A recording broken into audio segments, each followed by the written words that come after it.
आज के टॉपिक ये कवर होंगे।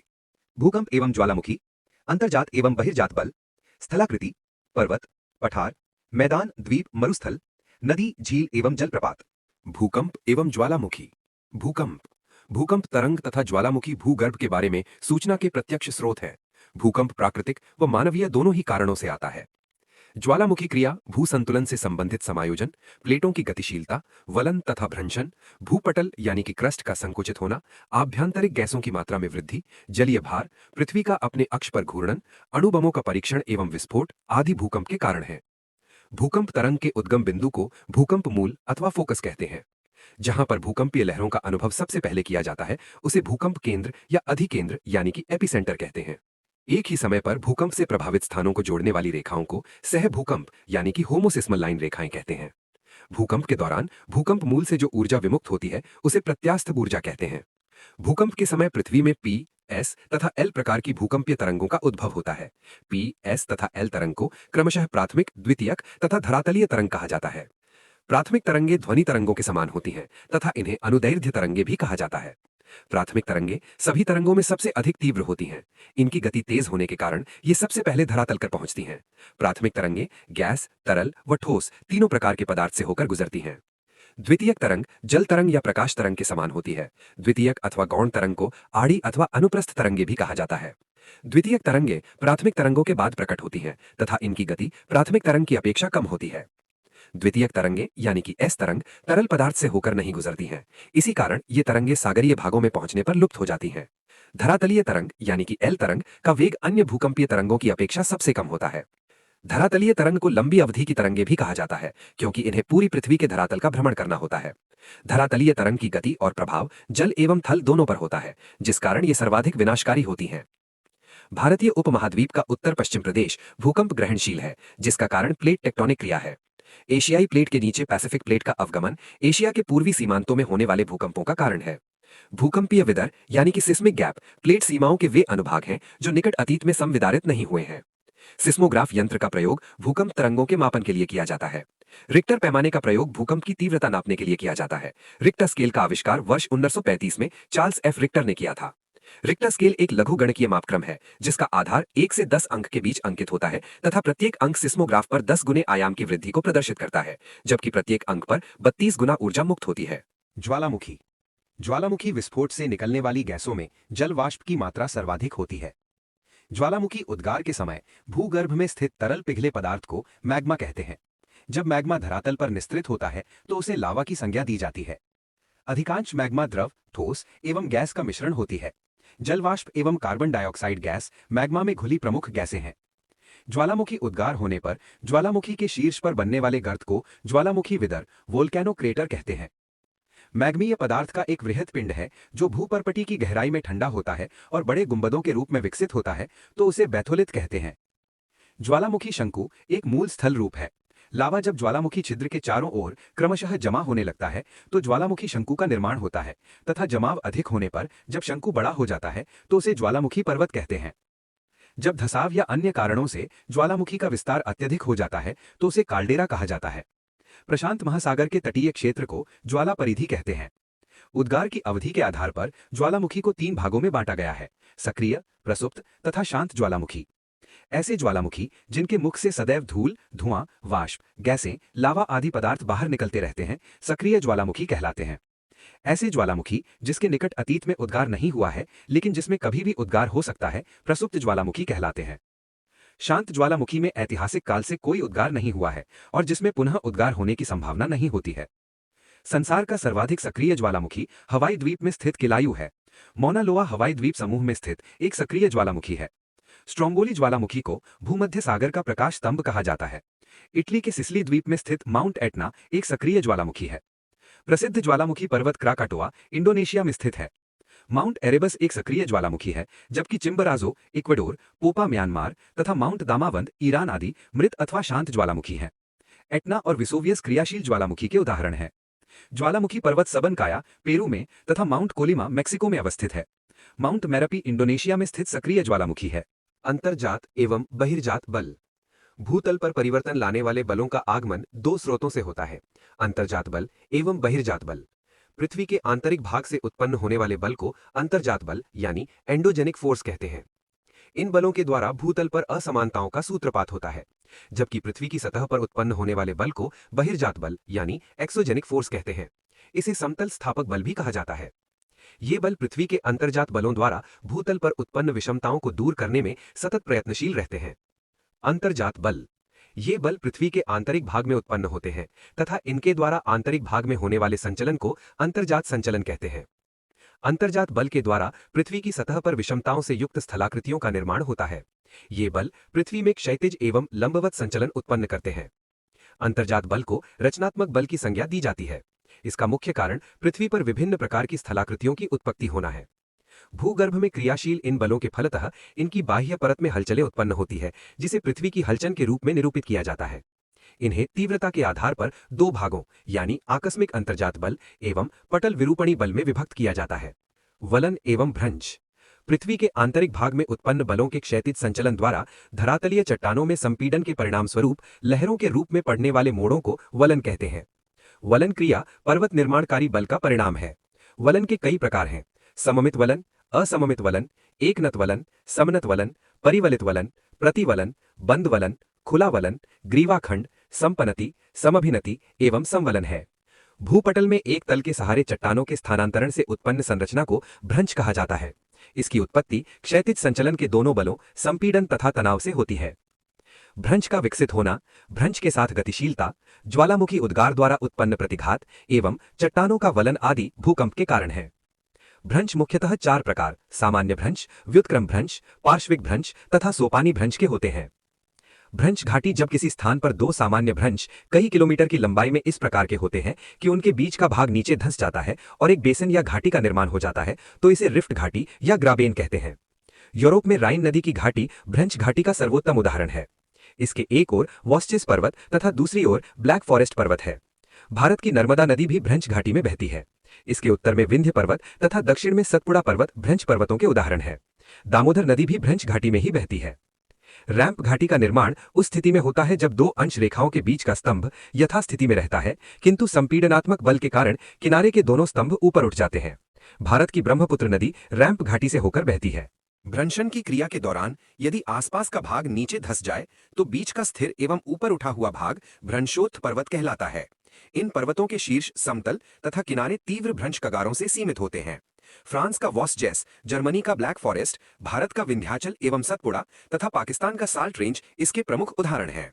हॉर्स्ट पर्वत प्रकार के पर्वतों का निर्माण तब होता है जब दो भ्रंशों के किनारे के भाग यथावत रहें एवं बीच का भाग ऊपर उठ जाए, तब इस स्थिति में हॉर्स्ट का निर्माण होता है।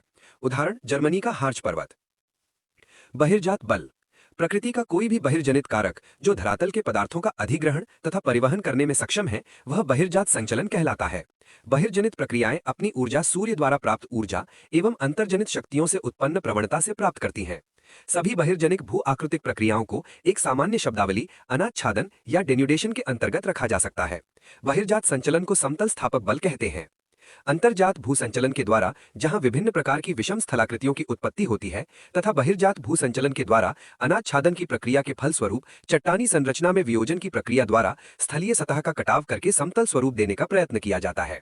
अतः बहिर्जात भू संचलन को समतल स्थापक संचलन या विनाशात्मक संचलन की संज्ञा प्रदान की जाती है। अनाच्छादन प्रक्रियाएं। अनाच्छादन क्रिया में वे सभी कार्य सम्मिलित हैं जिनसे असमतल धरातल पर समतलीकरण का कार्य किया जाता है। यह बहिर्जात संचलन से संबंधित एक संयुक्त प्रक्रम है जिसके अंतर्गत अपक्षय, अपर्दन तथा वृहत संचलन की क्रियाएं सम्मिलित होती हैं। स्थलाकृति पृथ्वी के धरातल पर अपक्षय की प्रक्रिया तथा उसके पश्चात विभिन्न भू आकृतिक कारकों जैसे प्रवाहित जल, भूमिगत जल, वायु, हिमनद तथा तरंगे आदि द्वारा अपर्दन की प्रक्रिया संपन्न होती है, जिससे अपर्दित एवं अपक्षयित भू आकृतियों का निर्माण होता है। प्रत्येक भू आकृति की अपनी भौतिक आकृति, आकार व पदार्थ होते हैं जो कुछ भू प्रक्रियाओं एवं उनके कारकों द्वारा निर्मित होते हैं। भू आकृतियों के एक बार बनने के बाद उनके आकार, आकृति व प्रकृति में बदलाव आता है, जो भू आकृतिक प्रक्रियाओं के लगातार धीमे या तेज गति के कारण होता है। जलवायु संबंधी बदलाव तथा वायु राशियों के ऊर्ध्वाधर अथवा क्षैतिज संचलन के कारण भू आकृतिक प्रक्रियाओं की गहनता से या स्वयं ये प्रक्रियाएं परिवर्तित हो जाती हैं, जिससे भू आकृतियां रूपांतरित हो जाती हैं। विभिन्न स्थलाकृतियों के विकास को निम्न प्रकार से समझ सकते हैं। नदी द्वारा निर्मित स्थलाकृति।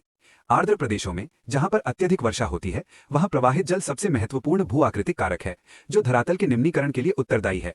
प्रवाहित जल के दो तत्व हैं। एक, धरातल पर परत के रूप में फैला हुआ प्रवाह। दूसरा, रैखिक प्रवाह है जो घाटियों में नदियों की सरिताओं के रूप में बहता है। प्राकृतिक ढालों पर जल संकरी धाराओं के रूप में बहता है।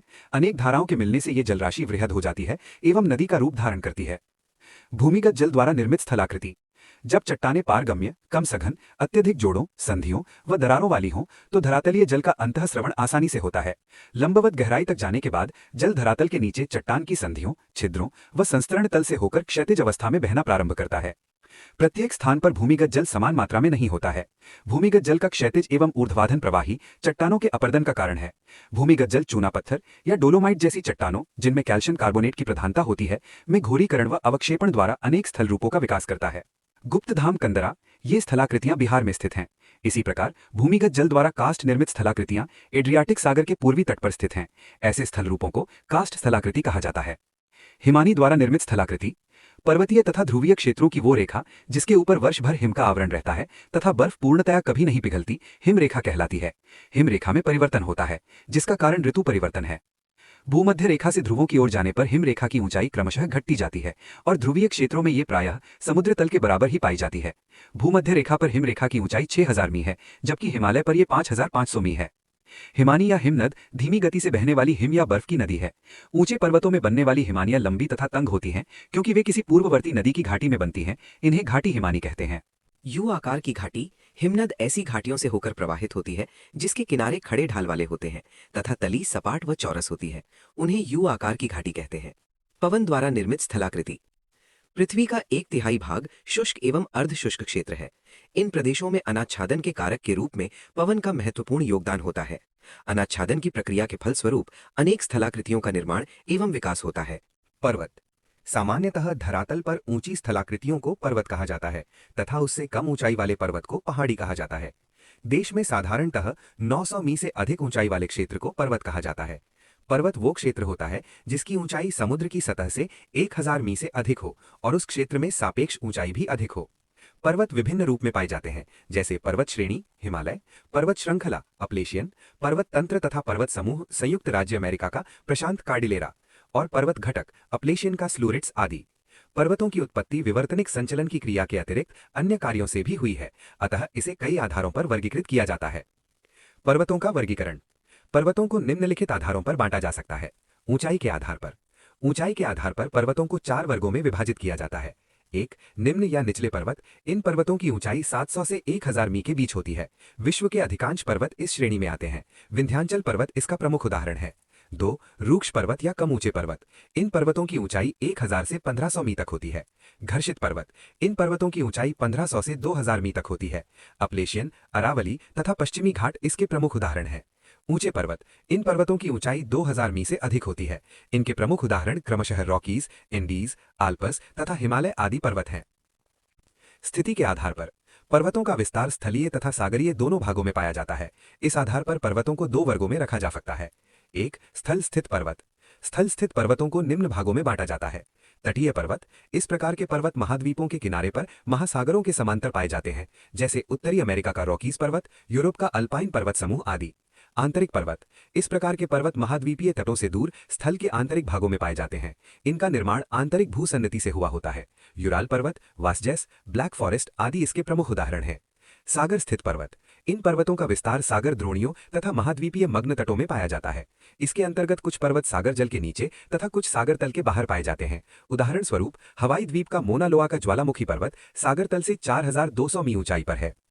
उत्पत्ति अथवा निर्माण प्रक्रिया के आधार पर पर्वतों का निर्माण विवर्तनिक संचलन की क्रिया के अतिरिक्त अन्य कार्यों से भी होता है, अर्थात इनका निर्माण और विकास मुख्य रूप से संपीड़न की शक्ति, खिंचाव की शक्ति, ज्वालामुखी उद्गार तथा उससे निःसृत पदार्थों के जमाव, अपर्दन के प्रभाव तथा स्थल के उभार आदि के कारण होता है।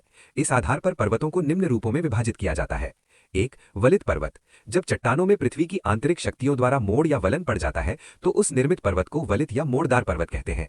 ये पर्वत विश्व के सबसे ऊंचे तथा सर्वाधिक विस्तृत पर्वत हैं, जिनका विस्तार प्रायः हर महाद्वीप में पाया जाता है। ये सामान्यतः महाद्वीपीय किनारों पर उत्तर से दक्षिण या पश्चिम से पूर्व दोनों दिशाओं में पाए जाते हैं। Himalaya, Rockies, Alps, Andes, alpine पर्वत समूह आदि प्रमुख वलित पर्वत हैं। ब्लॉक पर्वत। इसे अवरोधी पर्वत भी कहा जाता है। इन पर्वतों का निर्माण तनाव या खिंचाव की शक्तियों द्वारा होता है। खिंचाव के कारण धरातलीय भागों में दरारें या भ्रंश पड़ जाती हैं, जिसके कारण धरातल का कुछ भाग ऊपर उठ जाता है और कुछ भाग नीचे धंस जाता है। इस प्रकार दरारों के समीप ऊंचे उठे भाग को ब्लॉक पर्वत या अंशोस्त पर्वत भी कहा जाता है। सतपुड़ा पर्वत एक ब्लॉक पर्वत है। इसके अतिरिक्त यूरोप का वास्जेज और ब्लैक फॉरेस्ट, पाकिस्तान का साल्ट रेंज प्रमुख ब्लॉक पर्वत हैं। गुंबदाकार पर्वत। जब पृथ्वी के धरातलीय भाग में चाप के आकार में उभरने से धरातलीय भाग ऊपर उठ जाता है तो इसे गुंबदाकार या गुंबदनुमा पर्वत कहते हैं। गुंबद का ऊपरी भाग गोलाकार होता है। जब धरातलीय भाग में उभार नगण्य हो जाता है तो यह पठार या मैदान का रूप धारण कर लेता है। कनाडा में स्थित ब्लैक डॉग माउंटेन गुंबदाकार पर्वत का एक प्रमुख उदाहरण है। संयुक्त राज्य अमेरिका के सिनसिनाटी में अनेक महत्वपूर्ण गुंबदाकार पर्वत स्थित हैं। संग्रहित पर्वत। धरातल के ऊपर मिट्टी, मलबा, लावा इत्यादि के निरंतर जमा होने से निर्मित पर्वतों को संग्रहित पर्वत कहते हैं। ज्वालामुखी उद्गार से विस्तृत लावा, विखंडित पदार्थ तथा राख चूर्ण आदि के क्रमबद्ध अथवा संबद्ध संग्रह के फलस्वरूप संग्रहित पर्वतों का निर्माण होता है। इन्हें ज्वालामुखी पर्वत भी कहा जाता है। पश्चिमी संयुक्त राज्य अमेरिका के हुड तथा रेनियर, फिलीपींस के मेयॉन तथा जापान के फ्यूजियामा इसके प्रमुख उदाहरण हैं। पठार। पठार उस ऊंचे क्षेत्र को कहते हैं जो आसपास की निम्न भूमि से तो ऊंचा है, पर उसके अधिकांश धरातल का सापेक्ष उच्चावच बहुत कम हो। पर्वत की तुलना में पठारों के शीर्ष पर लगभग समतल या तरंगित विस्तृत भूमि होती है। इसके छोर पर तीव्र कगारें होती हैं। पठार की चट्टानें अधिकांशतः बलुआ पत्थर, शैल, चूने का पत्थर, परतदार अवसादी संरचना वाली होती हैं। इसके साथ ही इनके संस्तर लगभग क्षैतिज होते हैं। अतः इस व्यवस्था के कारण ही ये चौरस दिखाई देते हैं। पठारों की ऊंचाई प्रायः कुछ 100 मीटर से लेकर कई हजार मीटर तक हो सकती है तथा इसकी भूमि सपाट होती है। पठारों का वर्गीकरण।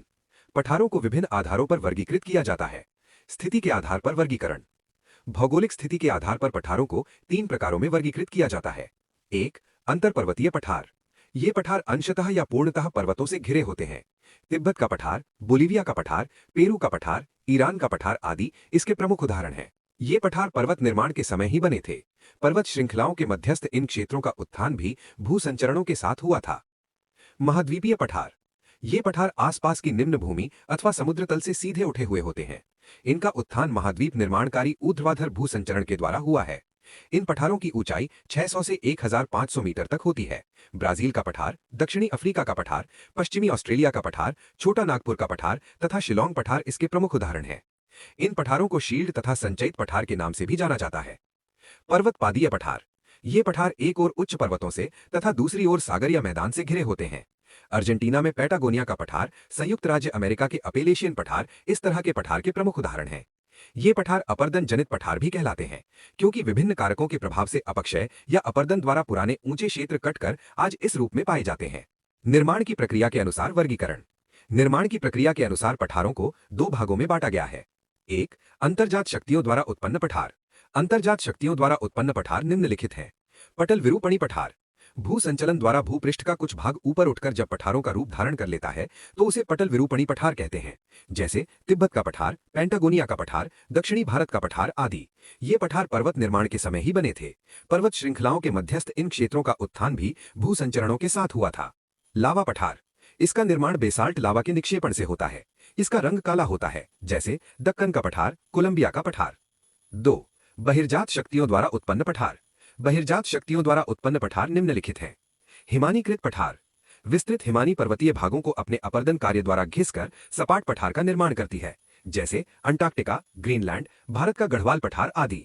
कभी कभी हिमानी के निक्षेप से भी पठार का निर्माण होता है, जैसे कश्मीर में मर्ग की रचना हिमोड़ों के निक्षेप से हुई है। जल द्वारा निर्मित पठार। नदियों द्वारा तलछट के निक्षेप द्वारा स्थलखंड ऊंचा होता रहता है। कभी कभी निक्षेपित क्षेत्र भू संचलन द्वारा ऊपर उठकर पठार में परिवर्तित हो जाता है, जैसे चेरापूंजी, मैसूर, रांची, विंध्यन आदि का पठार। पवन द्वारा निर्मित पठार। मृदा के बारीक कण पवनों द्वारा निक्षेपित किए जाते हैं। लंबे समय तक निक्षेपण के कारण एक पठार निर्मित होता है, जैसे लोयस पठार। जलवायु के अनुसार वर्गीकरण। शुष्क पठार। ये पोटवार, अरब एवं पैटागोनिया का पठार है। आर्द्र पठार। ये असम का पठार एवं मेघालय का पठार है। हिमाच्छादित पठार। ये ग्रीनलैंड एवं अंटार्कटिका का पठार है। पृष्ठीय धरातल के अनुसार वर्गीकरण। विषम पठार। ये अपलेशियन का पठार है। गिरिप्रस्थ पठार। ये महाबलेश्वर एवं पंचगनी का पठार है। आकृति के अनुसार वर्गीकरण। गुंबदाकार पठार। ये छोटा नागपुर एवं रामगढ़ का पठार है। विक्षेदित पठार। ये पूर्वी घाट का पठार है। सपाट पठार। ये तिब्बत का पठार है। सीढ़ी नुमा पठार। ये विंध्य एवं कैमूर का पठार है। पुनर्युवनित पठार। ये रांची का पाट पठार है। पठारों का महत्व। पठारों के महत्व को निम्न बिंदुओं द्वारा समझ सकते हैं। पठारों में खनिजों की प्रचुरता होती है, जिससे ये काफी उपयोगी होते हैं। इसलिए खनन क्षेत्र पठारी क्षेत्रों में स्थित पाए जाते हैं। अफ्रीका का पठार सोना एवं हीरा के लिए विश्व में प्रसिद्ध है। पठारी क्षेत्रों में बहुत से जलप्रपात हो सकते हैं, क्योंकि यहाँ नदियां ऊंचाई से गिरती हैं, जैसे कर्नाटक का जोग जलप्रपात। लावा के पठार में काली मिट्टी की प्रचुरता पाई जाती है, जो उपजाऊ एवं खेती के लिए काफी अनुकूल होती है। मैदान, द्वीप, मरुस्थल। मैदान समतल भूमि के बड़े भाग होते हैं। वे सामान्यतः माध्य समुद्री तल से 200 मीटर से अधिक ऊंचे नहीं होते हैं। कुछ मैदान समतल होते हैं तथा कुछ तरंगित या उर्मिल हो सकते हैं। नदियां पर्वतों के ढालों से नीचे की ओर बहती हैं, जिसमें वे अपने साथ अपर्दित पदार्थों को लेकर आगे बढ़ती हैं। अपने साथ लाए गए पदार्थों जैसे पत्थर, बालू तथा सिल्ट को वे घाटियों में निक्षेपित कर देती हैं। इन निक्षेपों से ही मैदानों का निर्माण होता है। मैदानों का वर्गीकरण। अवस्थिति एवं निक्षेपण निर्माण के आधार पर मैदानों का वर्गीकरण निम्न प्रकार है। अवस्थिति के आधार पर मैदान दो प्रकार के होते हैं। एक, तटीय मैदान। सागर तटों के निकट के मैदान तटीय मैदान कहलाते हैं, जैसे फ्लोरिडा का मैदान और भारत का पूर्वी एवं पश्चिमी तटीय मैदान। दो, आंतरिक मैदान। महाद्वीपों के आंतरिक भाग में पाए जाने वाले मैदान आंतरिक मैदान कहलाते हैं, जैसे यूरोप का मैदान। निक्षेपण के आधार पर मैदानों का वर्गीकरण। निक्षेपण के आधार पर मैदानों का वर्गीकरण इस प्रकार है। नदी द्वारा निक्षेपित मैदान। नदी द्वारा निर्मित मैदान मुख्यतः तीन प्रकार के हैं। गिरिपथ जलोढ़ मैदान। नदी के साथ बहाकर लाए गए बड़े बड़े शिलाखंड व मलबा पर्वत व पहाड़ियों के पादों पर निक्षेपित कर दिए जाते हैं, अतः इन्हें गिरिपथ जलोढ़ मैदान कहते हैं। भारत में ऐसे मैदान को भाभर कहते हैं। बाढ़ मैदान। बाढ़ के समय नदी द्वारा अपने तल और मलबे को अपने मार्ग में ही निक्षेपित करने से निर्मित मैदान को बाढ़ का मैदान कहा जाता है। ये कृषि की दृष्टि से अति उपजाऊ है। डेल्टा का मैदान। नदी अपनी वृद्धावस्था में जब समुद्र या झील में गिरती है तो उसके वेग में कमी आ जाती है और नदी अपने साथ मलबे का निक्षेपण कर देती है और समुद्र या झील में डेल्टा बनाती है तथा मैदानी क्षेत्रों में निक्षेपण उपजाऊ मैदान का निर्माण होता है। इस प्रकार बने मैदान अत्यंत उपजाऊ, समतल और सपाट होते हैं। गंगा, सिंधु, नील नदियों के मुहानों पर बने मैदान डेल्टाई मैदान है। झीलकृत मैदान। झील में जब नदियां गिरती हैं तो अपने साथ लाए मलबे को झील में जमा करती जाती हैं। कालांतर में जब पानी बह जाता है एवं झील भाग सपाट हो जाता है तब एक मैदान बन जाता है। संयुक्त राज्य अमेरिका, कनाडा और पश्चिमी यूरोपीय देशों में इस प्रकार के अनेक मैदान हैं। लावा मैदान। ज्वालामुखी के उद्गार से निकला लावा जब पतली चादर के रूप में निचले भागों में निक्षेपित हो जाता है तो वो भाग लावा मैदान बन जाता है। जैसे इटली, न्यूजीलैंड, संयुक्त राज्य अमेरिका, अर्जेंटीना आदि देशों में लावा मैदान के उदाहरण विद्यमान है। पवन द्वारा निक्षेपित मैदान। पवन द्वारा निक्षेपित मैदानों में मरुस्थलीय मैदान सम्मिलित है। मरुस्थलीय प्रदेशों में पवन रेत को उड़ाकर अन्यत्र निक्षेपित कर देती है। अफ्रीका के सहारा व भारत के थार मरुस्थल में ऐसे मैदानों के उदाहरण मिलते हैं। लोएस का मैदान भी पवन निक्षेपण से निर्मित मैदान है। ये मरुस्थल द्वारा निर्मित होता है। चीन के प्रसिद्ध लोएस मैदान का निर्माण मध्य एशिया के मरुस्थलों से आए रेत के निक्षेपण से हुआ है। हिमानी द्वारा निक्षेपित मैदान। हिम नदी या हिमानी द्वारा मलबे के निक्षेपण से बने मैदानों को हिमानीकृत मैदान कहते हैं। उत्तरी यूरोप और उत्तरी अमेरिका प्लीस्टोसीन हिमाच्छादन के कारण निर्मित हिमानी मैदान अत्यधिक विस्तृत रूप में मिलते हैं। इन मैदानों में टिल मैदान व हिमोड़ मैदान प्रमुख हैं। मैदान के अन्य प्रकार। मैदान के अन्य प्रकार निम्नलिखित हैं। एक, संरचनात्मक मैदान। ये मैदान महाद्वीपीय निमग्न तट के उत्थान से बनते हैं। संयुक्त राज्य अमेरिका के दक्षिण पूर्वी भाग में अपलेशियन पर्वत पादीय पठार और अटलांटिक समुद्र तट के मध्य स्थित समुद्र तटीय उत्थित मैदान हैं। इसके विपरीत संरचनात्मक धंसने वाले क्षेत्र हैं जो विस्तृत निम्न भूमि का निर्माण करते हैं। संयुक्त राज्य अमेरिका के बड़े मैदान तथा ऑस्ट्रेलिया की मध्यवर्ती निम्न भूमि को ऐसे मैदानों में देखा जा सकता है। 2, अपर्दन जनित मैदान। पर्वत, पहाड़ी तथा पठार सदृश ऊंचे क्षेत्र के अपक्षय और अपर्दन द्वारा मैदान में परिणत होने से ऐसे मैदानों का निर्माण होता है। एक लंबे समय के बाद ऊंची भूमि समतल मैदान में बदल जाती है, किंतु इसका धरातल पूरी तरह से समतल नहीं होता है। ऐसे मैदान को उपांत मैदान कहते हैं। इस प्रकार के मैदान नदी, हिमानी तथा पवन द्वारा अपर्दित क्षेत्रों में पाए जाते हैं। उत्तरी कनाडा, उत्तरी यूरोप तथा पश्चिमी साइबेरिया हिमानी अपर्दन के घने मैदान हैं। अफ्रीका के सहारा भाग में पवन द्वारा अपर्दित मैदान है। अमेजन बेसिन में नदियों द्वारा अपनी घाटी तल की चौड़ाई बढ़ाने तथा दोआब क्षेत्रों की ऊंचाई कम करने से कई भाग अपर्दन जनित मैदान बन गए हैं। मैदान के महत्व। सामान्यतः मैदान आवास क्षेत्र के साथ बहुत अधिक उपजाऊ होते हैं। यहाँ परिवहन के साधनों का निर्माण करना सरल होता है। इन क्षेत्रों में सबसे अधिक जनसंख्या निवास करती है। मकानों को बनाने, खेती के लिए अधिक समतल भूमि की दृष्टि से ये काफी महत्वपूर्ण होता है। मैदानी क्षेत्रों में मानव की आर्थिक गतिविधियां सुविधापूर्वक संचालित होती है, अर्थात ये क्षेत्र मानव जीवन के अनुकूल होता है। विश्व के प्रमुख मैदान। नाम, शहर, स्थिति। ग्रेट प्लेन, कनाडा तथा संयुक्त राज्य अमेरिका। अमेजन का मैदान, दक्षिणी अमेरिका। पैटागोनिया का मैदान, दक्षिणी अमेरिका।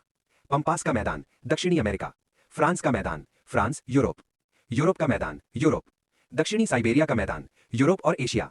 सहारा का मैदान, अफ्रीका। नील नदी का मैदान, मिस अफ्रीका। अफ्रीका का पूर्वी तटीय मैदान, अफ्रीका। गंगा यमुना का मैदान, भारत। सिंधु का मैदान, भारत पाकिस्तान। ब्रह्मपुत्र का मैदान, भारत बांग्लादेश। अरब का मैदान, सऊदी अरब। चीन का मैदान, चीन। द्वीप। द्वीप स्थल खंडों के ऐसे भाग होते हैं जिनके चारों ओर जल का विस्तार पाया जाता है।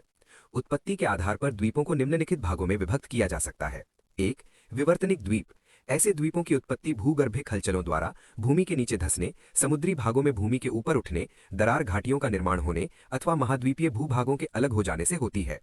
ऐसे द्वीप निम्नलिखित प्रकार से निर्मित हो जाते हैं। स्थल भाग के धंसने से बने द्वीप जैसे ब्रिटिश द्वीप समूह। समुद्री नितल के ऊपर उठने से बने द्वीप जैसे अटलांटिक महासागर में स्थित पश्चिमी द्वीप समूह के अनेक द्वीप। भूभ्रंशन द्वारा निर्मित द्वीप जैसे मेडागास्कर द्वीप। महाद्वीपीय प्रवाह से निर्मित द्वीप जैसे आइसलैंड, पूर्वी द्वीप समूह एवं ग्रीनलैंड के पश्चिम में स्थित अनेक द्वीप। निक्षेप जनित द्वीप। धरातल पर प्रवाहित होने वाली नदियों, हिमानियों या ग्लेशियर तथा सागरीय लहरों के द्वारा अपने साथ परिवहन किए गए पदार्थों के निक्षेपण से भी विभिन्न प्रकार के द्वीपों की उत्पत्ति होती है, जैसे माजुली द्वीप ब्रह्मपुत्र नदी, गंगा सागर हुगली नदी के मुहाने पर, न्यू मोरे द्वीप बंगाल की खाड़ी में गंगा के मुहाने पर, नर्मदा तथा ताप्ती के मुहाने पर खदियावेट एवं अलियावेट आदि। अपर्दन जनित द्वीप। अपर्दन की क्रिया से बची कठोर चट्टानों के चारों ओर जल भर जाने से अपर्दन होते हैं, जैसे ग्रीनलैंड हिमानियों के अपर्दन से बने बैफिन द्वीप आदि। ज्वालामुखी द्वीप। महासागरीय कटकों के सहारे निकलने वाले लावा का विशाल निक्षेप जो समुद्री जल सतह से ऊपर आ जाता है को ज्वालामुखी द्वीप की संज्ञा से अभिहित किया जाता है, जैसे बैरन द्वीप बंगाल की खाड़ी, लिप्पारी द्वीप आदि। द्वीपों से संबंधित तथ्य। संसार का सबसे बड़ा द्वीप ग्रीनलैंड है जो आर्कटिक महासागर में अवस्थित है। प्रशांत महासागर का सबसे बड़ा द्वीप न्यू गिनी है, जबकि हिंद महासागर का सबसे बड़ा द्वीप बोर्नियो है। दक्षिण चीन सागर में स्थित प्रवाल द्वीप स्पार्टली एवं पार्सल हैं जो तेल भंडार के लिए प्रसिद्ध हैं। इन द्वीपों पर चीन एवं वियतनाम का विवाद है। जापान के सबसे बड़े द्वीप का नाम होन्शू है। कैनारी द्वीप ज्वालामुखी द्वीपों का एक समूह है जो अफ्रीका के उत्तर पश्चिम में एक समय में ये फॉर्चुनेट द्वीप के नाम से जाना जाता था। मरुस्थल। मरुस्थल या रेगिस्तान ऐसे भौगोलिक क्षेत्रों को कहा जाता है जहां जलपात अन्य क्षेत्रों की अपेक्षा काफी कम होता है। मरुस्थलीय क्षेत्रों में प्रायः विरल आबादी, नगण्य वनस्पति, पत्तों की जगह काटे, जल के स्रोतों की कमी, जलापूर्ति से अधिक वाष्पीकरण है। विश्व में उष्णकटिबंधीय मरुस्थल प्रायः महाद्वीपों के पश्चिमी भाग में भूमध्य रेखा से 10 डिग्री से 30 डिग्री उत्तर तथा दक्षिण दोनों ही गोलार्धों में व्यापारिक पवनों की पेटियों में पाए जाते हैं। नाम। विश्व के प्रमुख मरुस्थल। स्थिति। सहारा, लीबिया तथा नूबियन मरुस्थल, उत्तरी अफ्रीका। प्रकृति उष्ण। बारबटन, सिम्पसन, ऑस्ट्रेलिया, उष्ण। नाफुद व हमद, सऊदी अरब, उष्ण। गोभी, सबसे बड़ा शीत मरुस्थल, मंगोलिया व चीन, शीत। कालाहारी, बोत्सवाना, उष्ण। तकलामाकन, सिक्यांग प्रांत, चीन, शीत। सोनोरान, संयुक्त राज्य अमेरिका तथा मेक्सिको, उष्ण। नामिब, नामीबिया, उष्ण। काराकुम, तुर्कमेनिस्तान, शीत। थार मरुभूमि, उत्तर पश्चिमी भारत व पाकिस्तान, उष्ण। सोमाली मरुभूमि, सोमालिया, उष्ण। अटाकामा, उत्तरी चिली, उष्ण। काइजिलकुम, उज्बेकिस्तान, शीत। दस्तेलोत, पूर्वी ईरान, उष्ण। दस्ते कबीर, दक्षिणी ईरान, उष्ण। मोजेब मरुभूमि, संयुक्त राज्य अमेरिका, उष्ण। सेचुला मरुभूमि, पेरू, उष्ण। सियरा नेवादा, संयुक्त राज्य अमेरिका, उष्ण। पैटागोनिया, अर्जेंटीना, शीत। नदी, झील एवं जलप्रपात। नदी। वर्षा का जो जल धरातल पर किसी न किसी रूप में बहने लगता है उसे बाही जल कहते हैं, और बाही जल एक निश्चित रूप में ऊंचाई से निचले ढाल पर गुरुत्वाकर्षण के कारण बहने लगता है तो उसे नदी कहा जाता है। एक निश्चित मार्ग पर तथा निश्चित दिशा में स्थल पर बहती हुई जलधारा को नदी कहते हैं। नदी भूतल पर प्रवाहित एक जलधारा है। इसका स्रोत प्रायः कोई झील, हिमनद, झरना या बारिश का पानी होता है तथा किसी सागर अथवा झील में गिरती है। नदियों का अपवाह भूवैज्ञानिक समयावधि, संरचना, भूतल की ढाल, जल की मात्रा, जल प्रवाह तथा वेग इत्यादि पर निर्भर करता है। नदी के कार्य। नदी 3 प्रकार के कार्य करती है। 1. अपर्दन। जब नदी किनारों एवं तलछटी को काटती छाटती अथवा कुरेदती है तो इसे नदी का अपर्दन कार्य कहा जाता है। नदी अपर्दन के निम्न प्रकार होते हैं। जल गति क्रिया।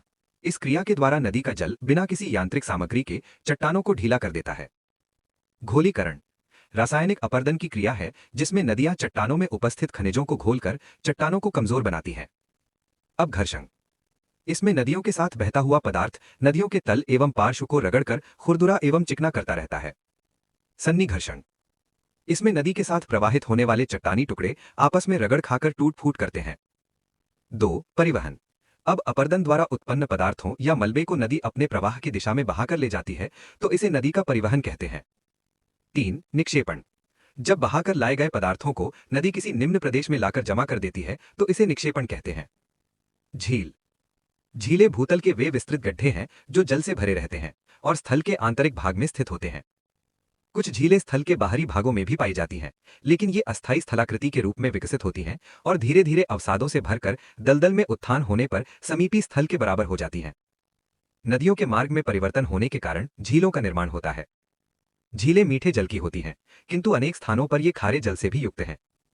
खारे पानी की झीलें लवणीय झीलें कहलाती हैं। उत्पत्ति के आधार पर झीलों का वर्गीकरण।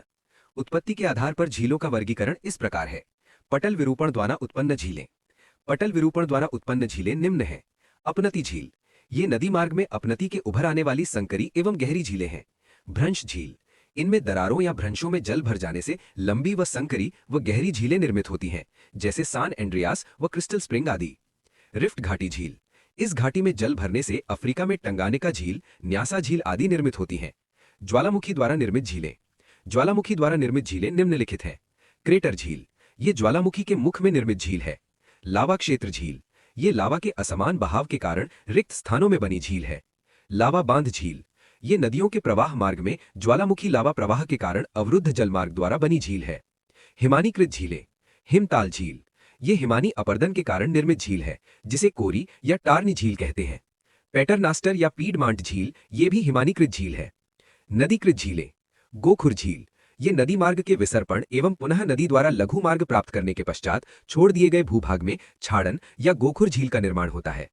प्रपाती झील, जल प्रपात के गिरने के स्थान पर निर्मित अवनमन कुंड जब विस्तृत हो जाता है तो प्रपाती झील का निर्माण होता है। डेल्टाई झील, इसका निर्माण नदियों द्वारा मुहाना क्षेत्र में अत्यधिक मंद ढाल एवं भार के कारण मार्ग के निरंतर परित्याग या बहुमार्ग द्वारा होता है। झीलों से संबंधित तथ्य। लोपनोर झील चीन में अवस्थित है। यहाँ पर चीन का परमाणु परीक्षण संस्थान है। कनाडा में अथावस्का झील के समीप यूरेनियम सिटी स्थित है। हुबर तथा बोल्डर नामक कृत्रिम झील कोलोरेडो नदी पर निर्मित की गई है। कनाडा की ग्रेट बियर झील से आर्कटिक वृत्त होकर गुजरता है। विश्व की सबसे ऊंचाई पर स्थित झील टिसोसिक्रू तिब्बत है। विश्व की प्रपात। पहाड़ों की चट्टानों से गिरने वाली नदी या नालों को जलप्रपात कहा जाता है। यदि गिरने वाले पानी की धारा पतली होती है तो उसे जलप्रपात कहा जाता है, और गिरने वाला पानी बहुत बड़ी धारा के रूप में काफी ऊंचाई से गिरता है तो महाजलप्रपात कहते हैं। झरना या जलप्रपात एक नदी या पानी का अन्य स्रोत है जो किसी ऊंची चट्टान से नीचे किसी जलाशय में तेजी से गिरता है। नदी या जल तीव्र गति से नीचे की ओर गिरने लगता है तो जलप्रपात का निर्माण होता है। विश्व के प्रमुख जलप्रपात। नाम। एंजल प्रपात सबसे ऊंचा। स्थिति। वेनेजुएला। ब्राउनी प्रपात न्यूजीलैंड। योसेमाइट प्रपात यूएसए तथा कनाडा। विक्टोरिया प्रपात यूएसए। जिम्बाब्वे। आंड प्रपात कनाडा। गरसोप्पा प्रपात भारत, शरावती नदी। टुगेला प्रपात दक्षिण अफ्रीका। ट्रेस हेर्मस प्रपात पेरू। ओलो उपेना प्रपात यूएसए। विनुमफासन प्रपात नॉर्वे। बूस प्रपात कनाडा। स्टुपैन फॉस्पन प्रपात नॉर्वे। कॉन्गो। इंगा प्रपात सर्वाधिक जल कॉन्गो। बोयामा प्रपात कॉन्गो। लिविंगस्टोन प्रपात कॉन्गो। होने प्रपात लाओस।